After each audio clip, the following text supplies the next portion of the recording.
Democrat incumbent in New York. I said on the angle that for all intents and purposes, going forward, she would be the thought leader of the Democrat Party. And now, 6 years later, I think this has all come to fruition. Tell us, in your view, what this future Democrat Party looks like under AOC, Mamdani, and the rest of their socialist/Marxist/communist pals.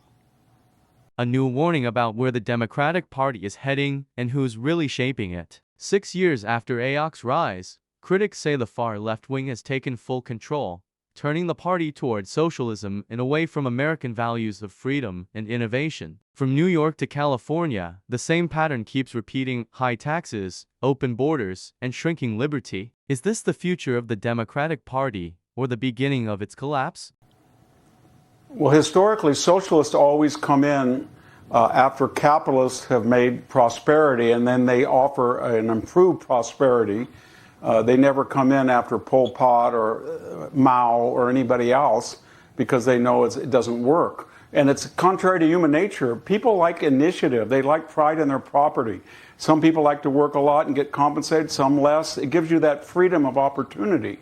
And then the society at large benefits, Laura, from all these millions of agendas and ideas that improve if people are free to innovate and to take experiments and risk. But when the state monopolizes all of that, it's contrary to human nature, and then it has to be repressive. So all of these social experiments, even if they're democratic, they end up repressive. And at the worst form, it's no accident that the greatest mass murders in history were Mao and Stalin, 30 million, 60 million, and they were radical communists. And even people like, Hitler, National Socialist Party.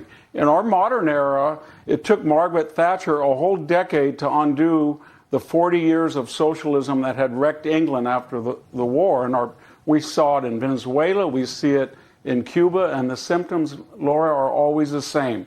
Talented people who can help the economy, who are successful, are demonized. They flee. People who want things for nothing come in. There's open borders.